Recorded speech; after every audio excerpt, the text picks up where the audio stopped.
everyone. This is Professor McAllister. Welcome to episode 11. Tonight I'm going to try to explain pronoun antecedents. I've had a few requests for these, so here goes. First, let's review what a pronoun is. A pronoun takes the place of a noun. So you could say, Mary is going to bed, or use a pronoun and say, she is going to bed. An antecedent is just a complicated word for the noun that is used in the beginning of the sentence. It is the noun that the pronoun will refer to, okay? So, for example, you could say, the doctor went to the doctor's car and drove home. We don't talk like that, right? No. This is where you'd use a pronoun antecedent. The doctor went to his car and drove home. So now I'm going to go over some of the rules regarding pronoun antecedents, and hopefully it'll be easier for you to understand. Okay, now let's take a closer look at pronoun antecedent agreement. Remember I said a pronoun takes the place of a noun, and an antecedent is the noun that the pronoun refers back to. So for example, the nurse used the nurse's stethoscope in the physical assessment, and we do not speak like that. What we say instead is the nurse used her stethoscope in the physical assessment. The first rule to remember is that the pronoun has to agree with the antecedent, whether it is singular or plural.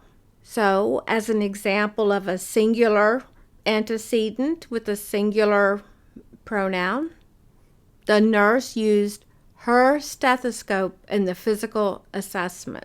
Now, for an example of a plural antecedent that requires a plural pronoun, the doctors wore their lab coats before examining the patients. Another rule to remember: if there is a phrase or clause between the subject and the verb, the pronoun still must agree with the antecedent. Example, the car on the road is screeching its tires. Since car is singular, the pronoun has to be singular, its. And as an example of a plural antecedent, the cars on the road are screeching their tires. There's a group of pronouns that are referred to as indefinite pronouns, and that just means that they do not refer to something specific or someone or something specific, and they use singular pronouns.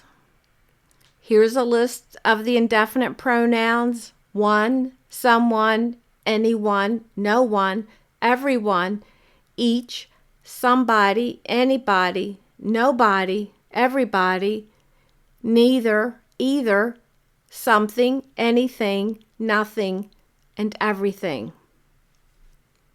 These have to use a singular pronoun. So, for example, someone dropped his or her napkin on the floor, someone being the singular pronoun antecedent. So it uses a singular pronoun. Another rule: if you have a compound subject that is joined by the word and, it must have plural pronouns.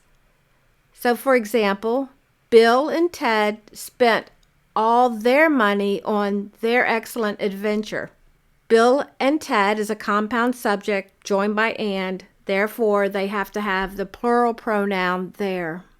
If you have a compound subject that's joined by nor or, you have to use a pronoun that agrees with the antecedent that is closest to the pronoun. So, listen to this sentence. Neither the doctor nor the nurses took their break.